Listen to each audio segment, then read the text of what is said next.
Welcome to the Life You're Made For with me, Dr. Heather Penny. We're going to be having conversations that talk about us spiraling up versus spiraling down, because we all want to be living lives that are about thriving, not just surviving. This is the life you're made for. So let's get going.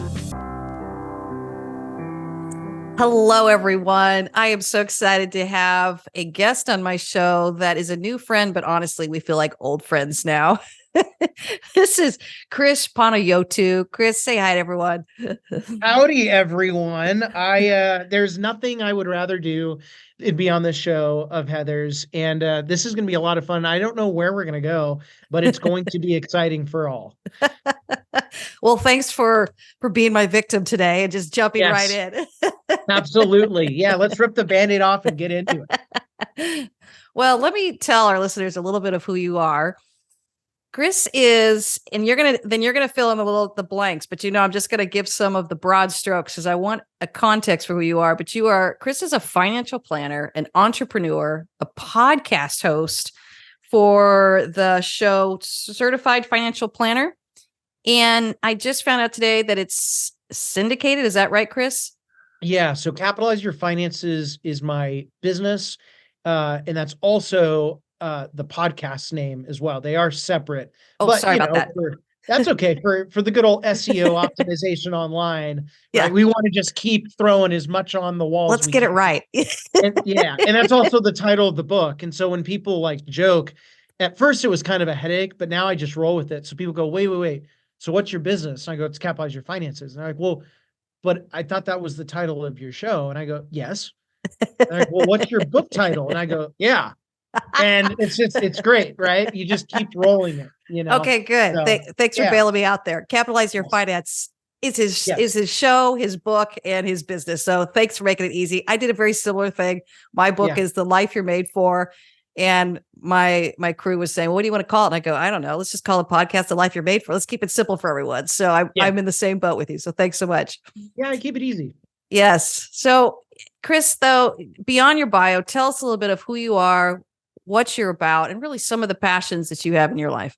Okay. So obviously professionally, if your listeners have not put two and two together, they probably need counseling, but professionally speaking, I live and breathe what I do. So I've invested since I was 10. I started advising when I was 18. I did the corporate thing for a couple of years through college. As you've probably figured out, I am not a corporate guy, cannot stand it. And so then I started what is now Capitalize Your Finances out of my apartment. It'll be my 9th year in May of 2024, which is great. As far as personally, I'd like to think I'm an everyday guy. I'm starting to realize that's not the case, but I'm happily married to my infinitely better half, Stephanie. I've got a 1-year-old Abigail Ray at home. Personally, I've competed in drug-free bodybuilding for about a decade, and that's been really big to me because since then my Crohn's disease has been in complete remission. And Capitalize, a lot of people ask, like, what's that all about? Well, some of it is marketing. So being Christopher A. Panagiotu, the Cap and Capitalize, I teach people across the country how to capitalize on their money. And it's actually going global. It's kind of funny. We've had a spike of book sales in Japan, which they're going to have a hell of a time reading it because it's not in Japanese. So God help them there. But for me, I've always believed in, and you and I are both of faith. Yes. And if you're gifted with whatever, I think it's a disrespect to the good Lord upstairs to die with all those gifts selfishly to yourself. And so for me, whether it's Capitalize Your Finances, what most people don't know until just now is I've got my second book and second masterclass, Capitalize Your Sales, coming out later this year. I'm a huge proponent of taking my life and being the guinea pig and saving a lot of people time so they don't have to go through the struggles that I went through. So that's what the Capitalize brand in the Cap and Capitalize is all about. Oh, I love that. I love that. Though, you got me so intrigued. All I heard was 10 years old or way back then. I'm like, what were you investing in at 10 years old? I know our listeners want to know. What were you investing at 10? So at 10, and I always got to preface this. So I grew up in a financially literate household. I have no relation with my father anymore. But he was a Warren Buffett cult follower. I mean, Yeah. to the T. Wow. So I was surrounded with the idea Hmm. of business and investing, but I didn't really understand what that meant other than the term. Well, this may come as a shocker to you, but I got in a little bit of trouble when I was 10 because my mom had Starbucks on the table. And even at 10, I loved the smell of coffee. I Mm. just did. And that's also when Starbucks was exploding. Yeah. Okay. And that might be a touchy subject for you, right? Going back It in is the a day. little bit. It's a coffee shop owner. They're kind of predatory, but keep Yeah, going. it is, right? And so I just remember, I don't know what that is, but man, I want that. So my mom told me not to take a sip of it. She leaves the room, and of course I did, and I got in trouble. And after the scolding, and all that was behind us, I remember thinking to myself, I want in on this. I couldn't Mm, articulate that as a 10-year-old, mm, but I wanted ownership. mm, And I remember telling my parents that in a kind of a broken way, and they were able to figure out, oh, I kind of think I know what he wants. And so I mm, was actually gifted The Intelligent Investor by Ben mm, Graham, who was mm, Warren Buffett's teacher at 10. Now, a lot of people are like, oh my gosh, you read this whole book. Let's pump the brakes. Okay. mm, First off, at the time, there was a translated version. So Jason Zweig, who is a financial journalist, okay, mhm, he basically took every chapter and then translated it into, okay, this is what he would have meant by today. So mhm, that was really helpful for me to understand, okay, invest in what you know and what you understand. That's really all I got at the beginning. mhm, And so the first two businesses or stocks I actually purchased were Starbucks because of everything I told you, mhm, and Microsoft. mm, Now, I'm not going to get into like nerdy weeds about why, but with my Crohn's disease, mm, I wasn't able to join in the other reindeer games per mm, se, right? Like my mhm. stomach was just hurting. I couldn't go outside, play with my athletic friends. So I made friends with the gamers because Yeah. if you're sitting on a computer and you got to hit the Mhm. pot, you're 2 seconds away. It's not a far distance, right? Yeah, right. So for me, we were all playing this video game called Age of Empires, and it Mm, was a great game. Well, I thought to myself, all of my friends are playing it, therefore everyone plays video games. Who provides these video games? Well, mhm, they're all on a Microsoft computer, therefore everyone must use it. That mm, was that was my thought process. mm. So that's how I got started. I Yeah. absolutely love it. You and I got to have an earlier conversation today where you were teasing me about my academic Yeah. smarts. And I want to say, man, your street smarts at 10. I'll tell you what I was doing at 10. I was trying to figure out how to get the A.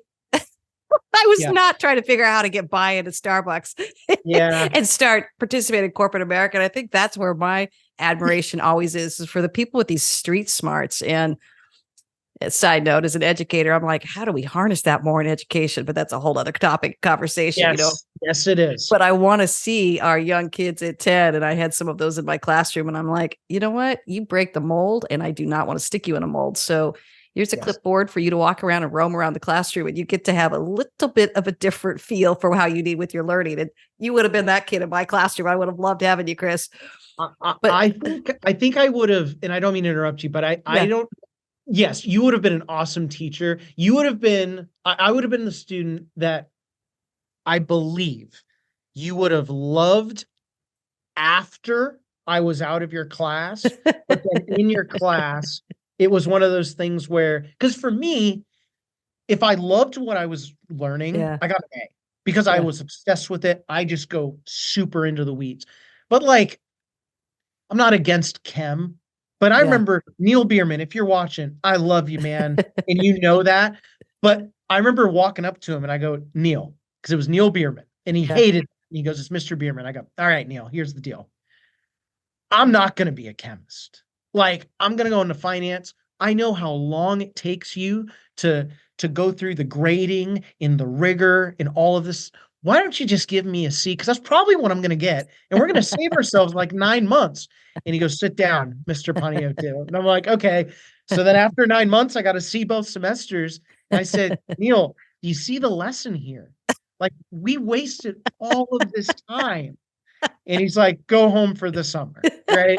Um, and so it was one of those things where if I just didn't have a passion for it, I didn't. But I know I probably could have applied myself more in some of those Well, points. I would have handled it very differently. In fact, I have a face and a name. This is a shout out to Alex, who was 10 and in my classroom. And we just spoke last week, and it's been what, a couple decades.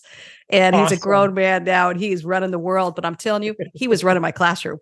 That's what I would have had you doing, Chris. I'd be like, all right, Mrs. Penny's going to step down for a minute. Alex is going to step up, and I'm going to be like, Chris is now going to run the lesson over here. He may not know what he's talking about, but we will learn how to buy and sell stocks with Starbucks by the end of this lesson. So I would Yes. have put you to work. All right. Well, I appreciate that. Well, and this is what, my show is called The Life You're Made For. So what I am just always intrigued with is what made you know from such a young age that this was the life that you were made for? Because I find it fascinating. At 10, you just kind of stayed on this track and followed it. You knew at such a young age. Yeah. Whereas I'm running into people midlife. We're calling it midlife crisis. I like to put a positive spin on it and call it midlife opportunity. But we're rechecking, like, wait a minute, I've just been following the script my whole life. People like you, I always it makes me smile. It makes me want to just sit down and say, how did you know at 10 that you were going to write your own script and this was the life you were going to step into? Oh man. Okay. So I think I knew kind of. So Okay. so I get through school. I start working at UBS, Union Bank of Switzerland at 18 as an intern, but I was basically running a book in and out of college in 3 years and then went to Morgan Stanley. So I knew that I wanted to be in the world of finance, but that's a really broad Mm-hmm. thing. So I knew investing, and then I was introduced to financial advising. And even then I'm thinking, you know, you mentioned on my show Mm-hmm. how there were a lot of things you just knew what not to do. Mm-hmm. On one of my episodes, I actually dedicated an episode to Charlie Munger, who was Warren Buffett's I listened to partner. that one. It was so good. Oh, Yeah. thank you. Yeah. It Thank was you. really great show. Yeah, and one of the big things I took away from Charlie is his quote, "Tell me where not to go Mm-hmm. so I don't die," which is Mm-hmm. ironic because he's dead, but like that's beside the point. Yeah. And for me, um, I learned from the big firms what not to do. Mm. And I thought, there's got to be a better way there's something more out there. Well, Mm-hmm. when I left and was with the family firm that I was at, that basically I entrepreneurially grew what is now Capitalize Your Finances, that's where they gave me the reins to basically figure out my own path. Mm-hmm. And so at 23, I started doing this copious amount of obsessive research on planning because my whole thing was, okay, I know what investing is. Ben Graham was the godfather of it, the intelligent investor. That was the Bible of investing. Mm-hmm. There has to be an equivalent on the planning side. And Mm-hmm. after about 4 years, I figured out that there wasn't one. Mm. And that's actually what set me on the quest to become really what I'm trying to do is become the Ben Graham of planning. That's my Mm. purpose. Mm-hmm. And that's why I wrote my book. That's why I have my course. That's what I do through my business.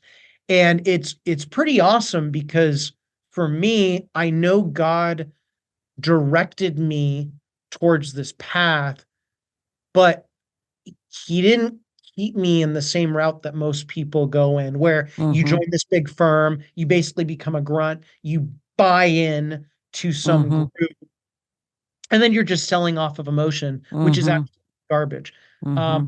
I had, the wind knocked out of my sails when you ask the big firms questions that they don't like, they Mm-hmm. suddenly don't want you there. Mm-hmm. And so after I did that twice, and you're in your apartment going, oh boy, this is going to be a tough road, you Mm-hmm. learn very quickly how to sell, Mm-hmm. and you learn very quickly what not to do, which leads you to frankly what you need to do. Right. So yeah, I always tell people there's a huge difference between investing and planning. And I knew investing is what got me in the door, but planning is God's calling and what's going to take me to his heavenly gates. Oh, I love that distinction. Yeah. Investing and planning. And I know you're not going to brag on yourself, so I'm going to do it for you. But I was Okay. reading your bio, starting in your apartment 9 years later, having $1 million revenue stream. Yeah. Your investing and planning is paying off. So I think I just want to say that out loud for our listeners. This is credibility here of what Chris is talking about. And what I'm loving, this is my geeky education background, which is like, man, you were like a dog with a bone. You saw what was needed there. You looked at it, you researched it, you found the niche, you found where there was authenticity and where there was a lack of authenticity, and you filled that gap. And then reaching out for a higher calling. And I think this is where it doesn't matter what you're doing in life, does it? The life you're made for has to have a higher calling than just making money or just being successful, whatever that looks like for you. And I guess that's what I want to ask. You're in the field of finance, and we're told left and right, the richer you are, the more successful you are. And I want to say, kinda. I Mhm. would ask you, as someone who works in the field of finance, what is really success for you? How would you define it? Oh man. I know. Well, okay. I Big will say, question, I know. yeah, so there's a lot there. So statistically speaking, one does not get uh I don't know if that's the best English, especially for an academic. So I can feel the judgment, but one does not achieve more happiness once the joint household income is above $75,000. And that was Mhm. as of a study by the Dalbar study in 2018. If Mm, my memory is mm, helping me. As far as success with finance. So there's a couple parts of it. So let's fast forward to someone that's about to retire or have retired. Everyone asks me, okay, what dollar amount do you need to retire? Is it a million? Is it 2 million? Is it mhm, half? What's the number? And that is the wrong question to ask. The right question to ask is, given what you have saved, because at mm, that point, what you got to mhm, what you got, given what you have saved, can you maintain the standard of living mm, in tandem with Social Security and pension? And then secondarily, grow your net worth with anything left over that you can statistically risk for the long term to grow for the long term care needs, estate planning, things of mhm, that nature.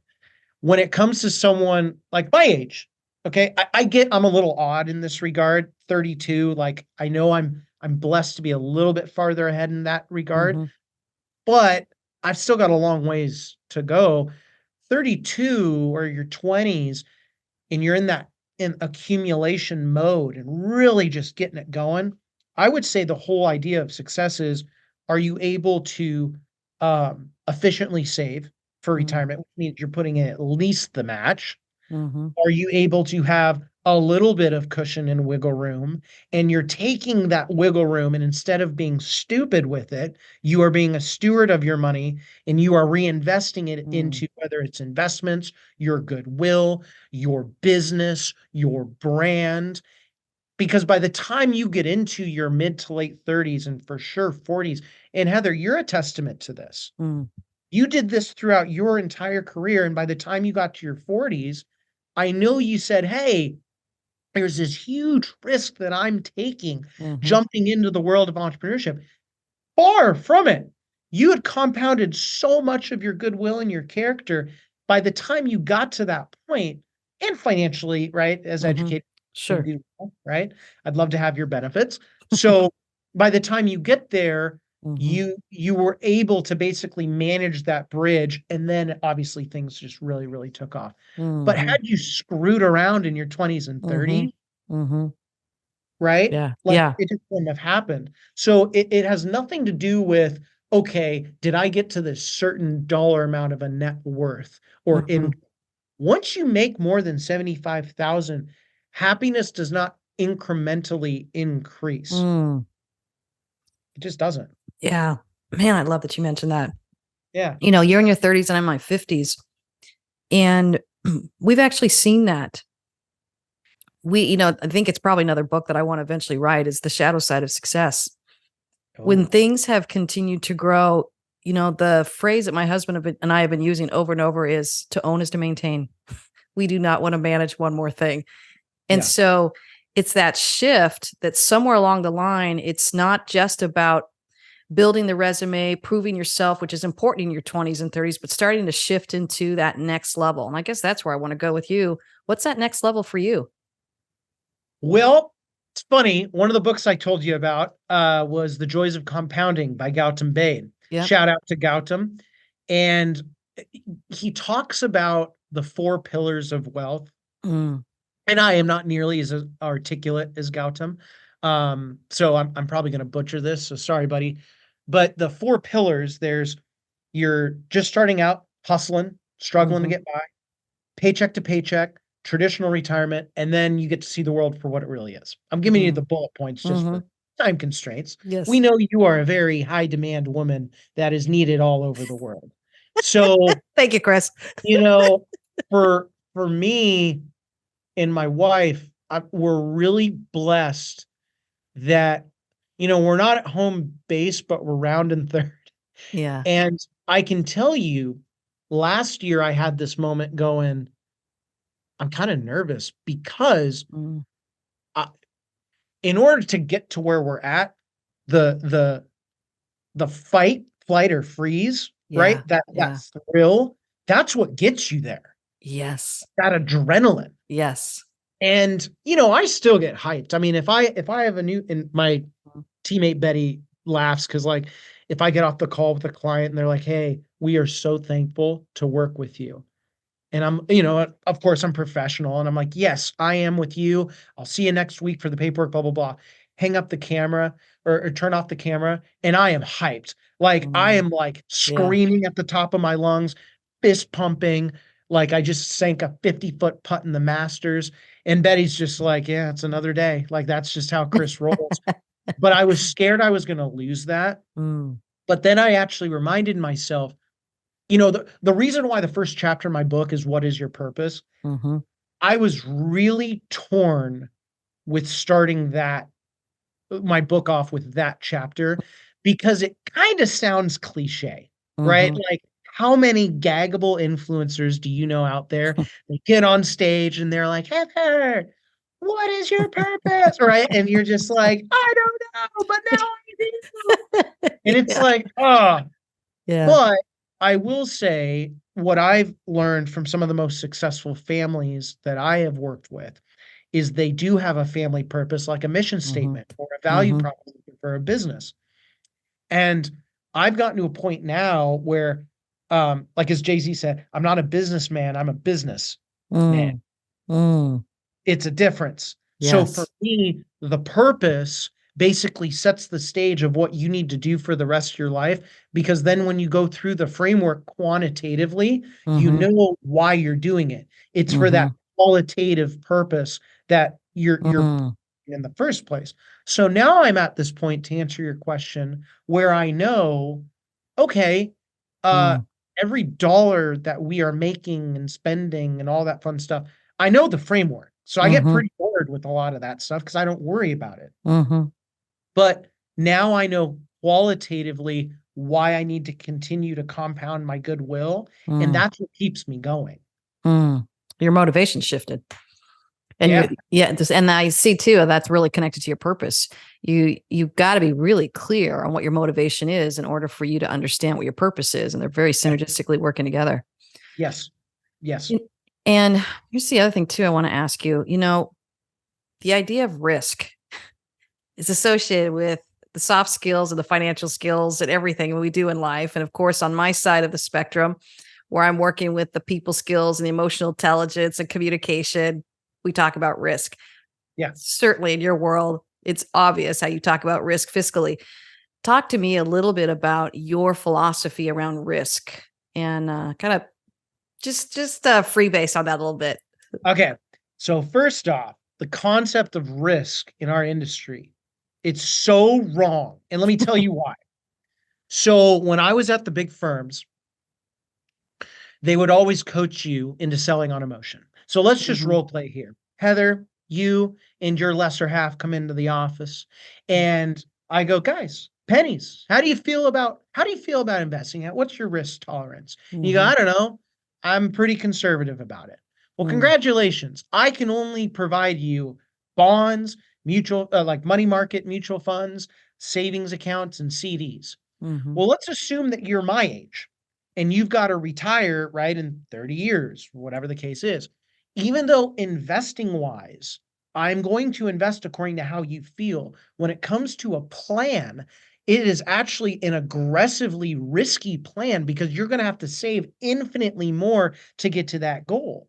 Versus if you actually invest prudently and we know factually what you need to do, it's probably going to have to go into some long-term investments, Mm-hmm. stocks, real estate, private equity, lending, hedge funds.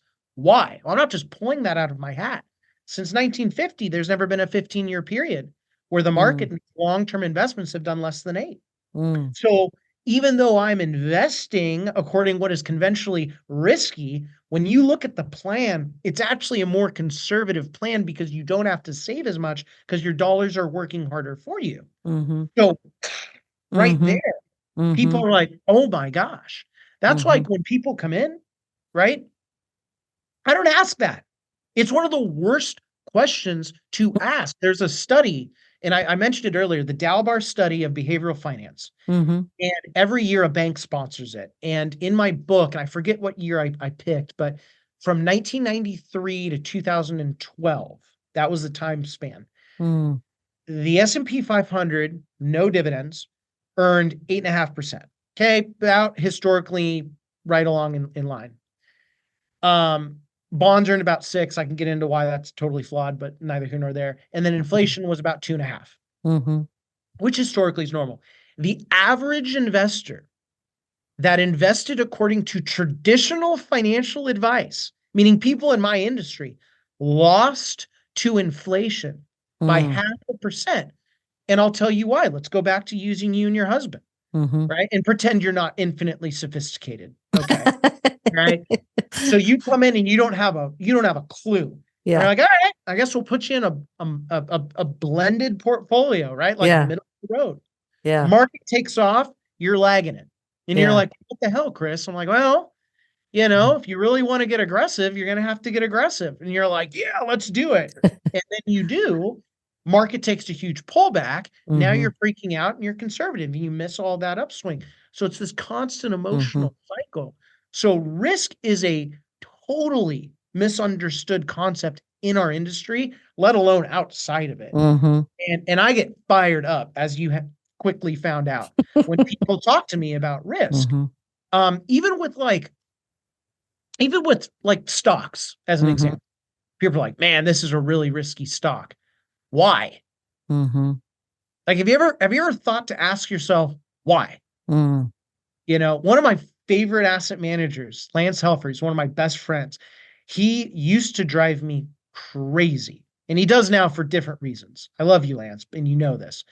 And I would ask him questions about investments because you want to have a concentrated group of people in your life that Mm-hmm. understand stuff.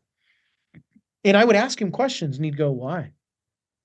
Why? And it was Mm-hmm. just a broken record. And I'd get so frustrated because he would never answer anything. Yeah. But then I'm like, that is the answer. You Mm-hmm. got to go so deep into the why. Mm-hmm. Pros and the cons are all laid out on the table. You weigh them. And then if it makes sense, you add it. And then if it really makes sense, you add more to it or less, depending on true risk. Mm-hmm. But people don't get that. And I wish they did. That's Mm-hmm. what I'm trying to do out here. I'm doing everything I can, Heather. You're doing wonderful. You're doing what you're just already infusing confidence in me as well, because finance is not my most competent and confident area. And that's really where I want to go with this. There's Yeah. so much emotions around money. And Yes. just talking with you, I just love the confidence you have about it. And I know you used a term earlier of risk calculated in our last conversation, and I Yes. loved that. So I had to bring that back up again. And this idea of holding that tension of taking the risk, but staying calculated, staying wise about it. I mean, this was just terms I loved hearing. But what would you say to the listener right now who is not very confident in investing and knows they need to probably step into that field, but doesn't even know where to start? but they know instinctively, and this is, I've run into this a lot with entrepreneurs and people trying to push to that next level. Money is a barrier. It's the fear around money. They're not sure how to spend it. They're not sure how to allocate it. They're not sure how to invest it in the long term. They know what they want in life, but they're not sure how to do it. What would you say to that listener right now? What's a good place for them to start? Well, if they're starting at like, I mean, we're talking bare bones, right? Ground Mm-hmm. zero. It's going to sound really simple, but it's incredibly profound. You better understand your expenses. So let's assume that your listener is working for someone. In a lot of ways, that's a lot easier because you don't have to worry about where you're going to get paid. Right. Okay. Right. Well, what you make minus what you spend, your expenses, we call it gap money, but in business, we call it profit. Okay. I just did that to make it easy for people to understand. Mm-hmm. Well, if you have a positive number that you're making after every month, then the next question is, where do you go with that? Now, if it's negative, that's in my book where I talk about if you're, drowning in debt, how to capitalize your debt, all that fun Mm-hmm. stuff. But let's assume, because actually most people can make a little every month. Mm-hmm. Mm-hmm. More likely than not, I'm not talking about my clients. I'm talking like fans that message me in college or right out of high school that are, I mean, just everyday jobs. They are Mm-hmm. actually making money every month. First thing I tell people, if you are not putting in money to your retirement plan, at least up to the match, you are leaving money on the table. It's free money, dollar for dollar up to 4%. That means for every dollar you put in, your fearless leader of Mm-hmm. your company is putting in that same amount. What I tell people is if you can save more, obviously do so, and you better max out your retirement plan. Mm. Now, I'm going to give a little chair, I'm going to crank it up a little bit, right? So Okay. for those of you that are listening in that run a business, and Mm-hmm. let's say that you do have a 401k plan, you're like, Mm-hmm. well, is there anything else that you can use? One thing that I coach clients on and help them with is utilizing a cash balance plan, Mm. where unlike a 401k where you put in the maximum, which, if you are if you're matching, or excuse me, not matching, as employee with an employer, it's over 60 grand and Mm-hmm. you want to put in even more. A cash balance plan, you can put in up to $300,000, and it also avoids Social Security, Medicare tax on top of Mm. your federal income. Mm-hmm. So for my unfortunate clients that have chosen to run a business in California, in New York, where they are taxed up the wazoo, holy snot. That is a huge freaking deal. Mm-hmm. Because I always tell people the best investment you can guarantee, other than in yourself, Mm-hmm. not in investments, the taxes you avoid. Mm-hmm. And also notice how I haven't even mentioned the investment side.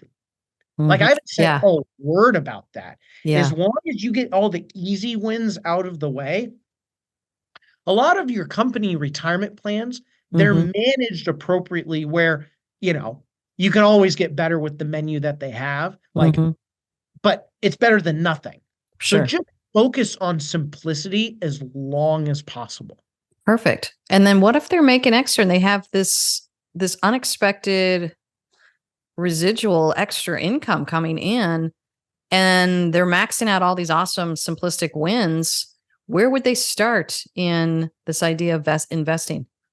Oh, wow. So again, I would say until you max out your retirement plan through your employer, do not look to go anywhere else. And the reason for that Mm. is one, you can't match yourself. Mhm. Okay. Two, the cost structure. So think of your retirement plan as the Costco. You're buying Mhm. in bulk Mm. versus an individual account. It's going to be more expensive because it's a custom order. Yes. Okay. Yes. And then the last part is simplicity. I've Yeah. met I've met people that have retired and they have their checking, their savings, their home, and a 401k with $1.5 million in it. And they Mhm. put into an individual retirement account, and that's it. They're good, Mhm. right? But if you're able to max out your retirement plan, Mhm. generally speaking, you're doing pretty well. So if that's the case, I know we're going to get technical here, but Heather, you asked for it, so I have to provide. Um, you could contribute to an individual retirement account, but you don't get a deduction for it. Mm, And so what I would do is do that and then mm, immediately transfer that money into a Roth IRA. We call that backdoor Roth IRA. mhm, And then anything after that, if you are married, you can open a joint investment account. If you're single and ready to mingle, you can consult with yourself and just do an mm, individual investment account. But then the question becomes, how do you invest that money? mm, Now, generally speaking, within company retirement plans, you're only going to have options in the stock market or the bond market in mm, cash. That's about it. And that's okay. mhm, mhm, If you're going to invest outside of that, you could utilize a mutual fund. If you find an investor that manages it and you want to learn from them, you could use index investing, which is an E. mhm, You could select individual companies like I have my entire life. mm, Um, you could also start to utilize real estate investments. Private equity is actually available to all people now. mm, Um, Lending, hedge funds. One of the things I talk about in my book is a concept called the endowment model. And it's actually the number one way to statistically grow one's net worth. And due to the constriction of time, I'm not going to bore you with the details. I've spoken mm, about my show a lot. But the mm, big thing that I want people to understand is investments come and go, but the strategy always remains the same. mhm, And you have to figure out your flavor. So if you're mhm, more of a stock guy, then you're more of a stock guy. If mhm, you just want to set it and forget it with index funds, great. If you find mutual fund managers valuable, great. But as long as you know what fits for you, strategically, you know the market has to be a nice little portion of your net worth. And then you're just splitting hairs and everything mhm, aligns. It gets pretty. mm. I love it. I love it. Boy, you gave us a lot of valuable information for free. Thank you very much, Chris. I appreciate There that. will be a quiz after this. Okay. So Well, no you pressure. know I've been taking notes and I will be expecting my gold star, my A plus. Absolutely. Well, yeah, you've had more than enough A pluses in your life. Okay. I need a couple more. So I want to circle back around too about this idea of emotions around money. You said a phrase in our previous conversation, which I loved. You used the term, so I just removed myself from that financial conversation. yeah. And I guess that's the question I want to put on the table. Here you are in the world of finances, and yet you had a nice boundary around the conversations you will not join and the conversations you will join.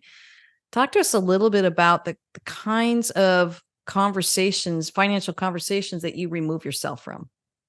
Okay. So there's a couple ways to answer that. So personally, let's say that I am out to dinner. So a lot of my clients become friends.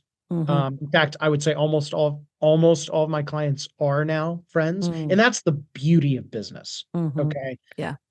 So I say that because let's say that I'm out to dinner with a client, my wife and I, and then let's say, I'm going to make this up. Another one of my friends joins, right? Mm-hmm. That has nothing to do with business. Mm-hmm. If there is an if it's a general like economic conversation, Mm, that's a different deal. But if someone asks me like a personal question, like a client does, just because they're curious, mm-hmm. or if like my friend asks a personal question, I actually just remove myself because a confidentiality is really big for me. Mm-hmm. So um that's where I remove myself.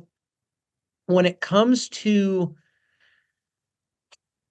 I mentioned this to you. I don't know if I did this earlier in the show, but I've definitely mentioned this to you before. I live what's called a concentrated portfolio lifestyle. Mm, So I don't need a lot, but the mm-hmm. things that I have are of the highest quality.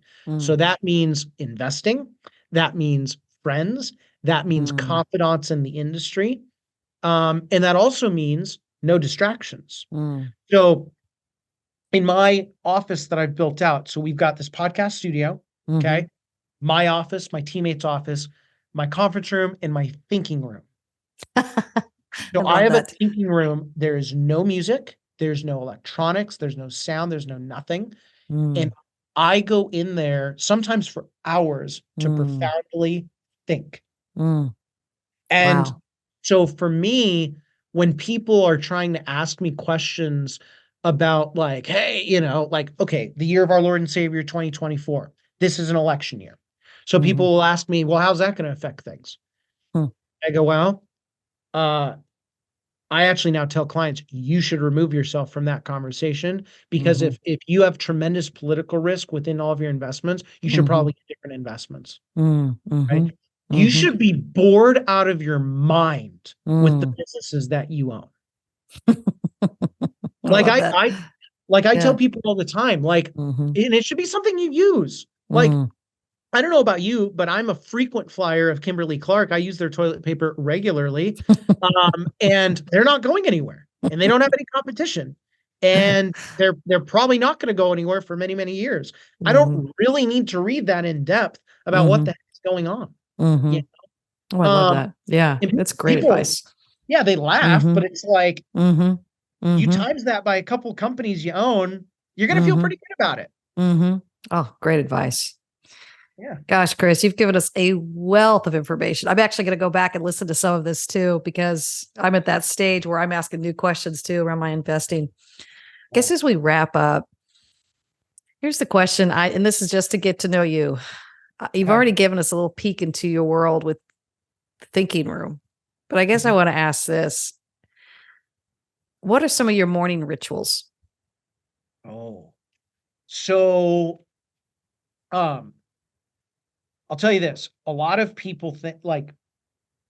people think in the world of finance, like that's what propelled me to where I'm at today, which Mm, financially, I mean, duh. But yeah. I would say I credit a lot of my success to fitness. Mm, I grew up in a financially literate household. So there was always that excuse that people could use of, oh, well, he mm, grew up with the silver spoon or whatever. mm-hmm, I didn't have health growing up. And mm, so when I discovered fitness, which led to mm, powerlifting and then bodybuilding, the coolest thing about that is no one can take that away from you. It doesn't matter mm, what background you have. Like I'll tell you in college, one of my biggest successes in my life, okay? Of mm-hmm. course, other than my daughter and getting married. I love you girls. Um, college, I uh I deadlifted 505. Okay, that was my Mm, heaviest lift. wow. And I always tell people that's my favorite exercise because it's the only exercise where you can't get help. No one can Mm, spot you. It's mm. you, the ground, the weight, and you better stand up straight. And if you can't, sucks to suck. Figure it out Wow. and get strong. Mhm. Mhm. So for me, I remember thinking, okay, just as a quick little side note, and I promise this will answer your morning routine question. I remember when I lifted that, that was the first time in my life where I go, oh my gosh, I worked so hard for this, and this is the only thing that no one can give an excuse for. Mm. And so then I took that mentality and I applied it to my business, but I've always reminded myself where my true grit has come from, which is fitness. So my Mm. mornings consist of paying it forward Mm. first. So at Mm. 5 a.m., Monday through Friday, I get up, I say my morning prayers. I obviously get dressed. And then we are really blessed that we built out a commercial gym in our garage. And Mm. so I'll go out to the garage, and that's where I clang and bang some iron and I unleash some demons. And I just go for it. Yeah. And it's I love it. I'm in the elements, so like it's cold as snot in the wintertime, and it is just like Iraq hot in the summer. And I just love it because by the time I'm done, it's like six Mhm. o'clock. I've already said my prayers. I Mhm. have improved my body. I've improved my mind. I've gotten any negativity out on the weight, and Mm. I can carry that forward for the rest of the day. And then I'll have my breakfast. Mhm. And then generally speaking, obviously if I've got client meetings in the morning, then I've got client meetings in the morning. Mhm. But if I don't, I read. I Mm. read reports, I read annual reviews, I read client plans. And then, I'll have my lunch. Mm, And then in the afternoon, I always try to get at least an hour into my thinking room, whether mm, it's thinking about a client, thinking about my business, thinking about mm, whatever. And I have that to think, have client meetings, come home, have dinner with my girls, put the baby down. And, I try my best to unplug, but mm. you get that. It's Yes. not Yeah. easy. No. Um, so that's my routine. I want to tell you this though, and your listeners, I'd be a little hypocritical if I said this completely, but like success is kind of overrated, but I Mm, wouldn't trade it for the world. It's really easy for people that have never done anything in their life to go, "Oh, dude, of course you just put your family first." mm-hmm, But you haven't won anything if mm-hmm, you have that mentality, because it's very hard for me to go, "Okay, do I keep compounding professionally what has happened?" Because it's not just about the money. I am mm-hmm, helping people day in and day out.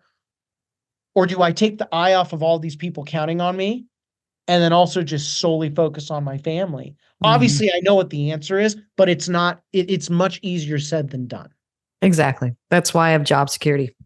Yeah. That's what Yes. I that's why I work with people all day long of just how do I hold these tensions? And the bigger and the more successful your life gets, the more complex those conversations get. And Yeah. so it's like I said, it's the shadow side of success. Everything costs, everything. Yep. And how you want to spend that energy and invest that energy is always the question we want to keep out ahead of us as we age and mature. And seasons in life shift. I mean, we were talking about earlier on, my kids are 19 and 21, and I want time to go visit them in their worlds and their lives that are growing. Yours Yeah. is a little baby. You want to be around for those nightly routines. It's always shifting, and we get to stop and really explore, is this still working for me, and am I investing where I want to invest? And that's why I like your idea of the thinking room. I have what's called an R&R room, so it's a rest and relaxation room, and like you, no electronics in there, nothing. It's just all my favorite books, my piano, it just art. It just helps me kind of decompress and remind myself, am I really doing what I want to be doing, so I don't drift off course? So Yeah. thank you Yeah. for sharing all that, Chris. You're Where can welcome. Yeah, and where can our, people I'm sure are sitting there dying to probably to work with you, someone so relational who makes friends out of their clients and is committed to this. Where can they find you and how do they reach out to you? And what would be next steps? Yeah. So before I talk about the business, because it's really, I've got the business and then I've got the brand. So for those of you that are interested in Capitalize Your Finances podcast, if you're interested in snagging a copy of my book, taking my masterclass, you can head on over to capitalizepodcast.com. And we also have a blog that we just started. I write like I talk. So either you're welcome or I'm truly, truly sorry. And then professionally, we do have minimums where our families have a minimum of 500,000 and they're accredited investors, which means you're worth 1 million and or you make 300 grand or more if you're married, Mhm, 200 if you're single and ready to mingle. That's capitalizeyourfinances.com. But I really want people to go towards the podcast website first because that's where you really get to know me. And for a lot of you out there, my goal is to get you as far along without needing to use someone like mm, me. Because by the mm. time you get to a point where it is really complex, that's when you're going to need the cap and capitalize. Love it. Thank you so much, Chris. Such a joy spending time with you today. We got an extra long day together with each being on each other's show. So just so fun getting to know you. And I really appreciate everything you're doing. And again, thank you for endorsing my book, Grace Space. Absolutely. And I would do it 10 times over if asked. Oh, thanks, Chris. Take care, everyone. Thanks for joining us. We had such a great time today. And obviously, we are all stepping into this life that we're made for. But isn't it nice to have a little bit of support along the way? If you want to find out more about the life that you're made for, come find me at heatherpenny.com. Go ahead and subscribe. Give us a review. That really helps us out and helps spread the word. You get to step into the life that you're made for. Cheering you on.